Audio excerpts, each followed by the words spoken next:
Ram friends, మీ ఒక్క vote ఏం చేయగలదో తెలుసుకోవాలని ఉందా? యూసీసీ తీసుకురాగలదు. అదేంటి యూసీసీ? యూనిఫామ్ సివిల్ కోడ్, అందరికీ ఒకే చట్టం న్యాయం. ఇంకా భారతదేశంలో రాలేదు. మీలో కొందరికి వచ్చే ప్రశ్న, అసలు అందరికీ ఒకే చట్టం లేదా?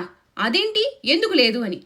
లేదు. యూసీసీ అంటే యూనిఫామ్ సివిల్ కోడ్. భారతదేశంలో అందరికీ ఒకే చట్టం, యూనిఫామ్ సివిల్ లా.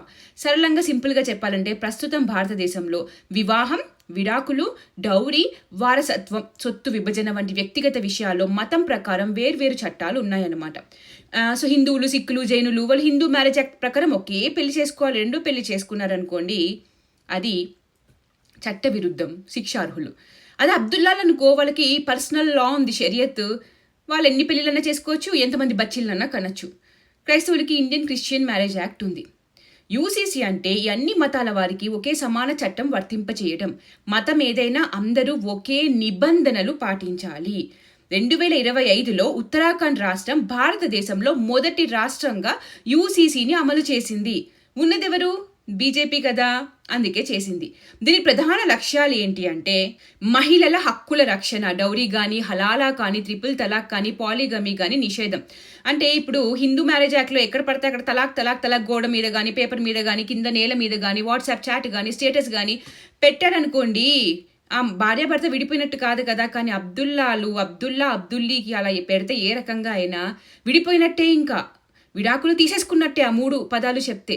సో ట్రిపుల్ తలాక్ చట్టం అందుకే తీసుకొచ్చి అలా కాదు, అలా చేయకూడదు, అది స్త్రీలకు చేసే అన్యాయం అని చెప్పి చేశారు. పాలిగమి నిషేధం. ఇప్పుడు హిందువులు ఒకళ్ళనే పెళ్లి చేసుకోవాలి, కానీ అబ్దుల్లాలు 4 పెళ్లి చేసుకోవచ్చు. సో అది కూడా నిషేధం. సమానత్వం, అబ్బాయిలు అమ్మాయిలు సొత్తులో సమాన హక్కు, తండ్రి ఆస్తి కానీ భర్త ఆస్తి కానీ సమాన హక్కు ఉంటుంది. బలవంతపు మతపరమైన ఆచారాలను నిరోధించడం దీని యొక్క ముఖ్యమైన లక్ష్యాలు. ఉత్తరాఖండ్ పోలీసులు యూసీసీ కింద భారతదేశంలో మొదటి హలాలా ఎఫ్ఐఆర్ కేసు నమోదు చేశారు. హలాలా అంటే ఇది హలాల్ కాదు, హలాలా అంటే చెప్తా. ఫస్ట్ కేసు ఏంటో చూద్దాం. ఫిర్యాదుదారు ఎవరంటే షహీన్, హరిద్వార్ జిల్లా బుగ్గావాలా ప్రాంతం నుండి బందర్జడ్ గ్రామం వాసిని. ప్రధాన నిందితులు ఎవరో తెలుసా? భర్త మొహమ్మద్ దానిష్, అతని తండ్రి మొహమ్మద్ అర్షద్, ఇంకా ఇతర కుటుంబ సభ్యులు పర్వేజ్, జావేద్, గుల్షన్ తదితరులు. వీళ్ళందరూ కూడా ఫ్యామిలీ మెంబర్సే. వివాహమయ్యి 2 నుంచి 2.5 సంవత్సరాల్లోనే డౌరీ, హింస, మానసిక అండ్ శారీరక వేధింపులు చేశారట. భర్త అయితే లాస్ట్కి ట్రిపుల్ తలాక్ చెప్పి ఇంటి నుంచి వెళ్ళగొట్టేశాడు. నాకు విడాకులు అయిపోయినాయి, నేను తలాక్ అని 3 సార్లు చెప్పాను అని చెప్పి. మళ్ళీ అలా చెప్పిన తర్వాత మళ్ళీ పునర్వివాహం లేదా సర్దుబాటు కోసం నికా హలాలా చేయమని ఒత్తిడి చేశాడు. అదేంటంటే ఇప్పుడు 3 సార్లు తలాక్ అని చెప్పి నాకు విడిపోయారు కదా, మళ్ళీ ఆ భర్తతో కలిసి ఉండాలి అంటే భర్త కాని వాళ్ళతో శారీరక సంబంధం పెట్టుకుని వాళ్ళతో ఒక రాత్రి ఉన్నాక అప్పుడు ఈయన గారు మళ్ళీ ఆమెని నికా చేసుకోవచ్చు అన్నమాట. దాన్నే నికా హలాలా అని అంటారు. సో ఈమె విషయంలో అంత హింసించి 2.5 సంవత్సరాలు నువ్వు నాకు వద్దు, నేను తలాక్ చెప్పేశాను, తలాక్ అని చెప్పి నాకు విడాకులు అయిపోయినాయని చెప్పి మళ్ళీ నువ్వు నాకు కావాలి, నేను నిన్ను మళ్ళీ నికా చేసుకుంటాను, కానీ నువ్వు నా తండ్రితో అలాగే నా ఇంట్లో ఉన్న నా అన్న, తమ్ముళ్ళు అందరితో నువ్వు హలాలా చేయించుకుంటే నేను తిరిగి నిన్ను ఒప్పుకుంటాను అని చెప్పాడట.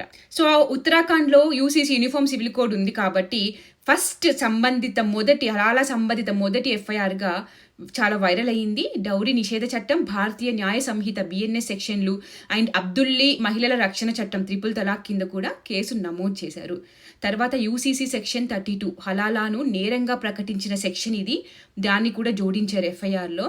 సో మే 14న ఛార్జ్ షీట్ రూర్కీ కోర్టులో సమర్పించారు.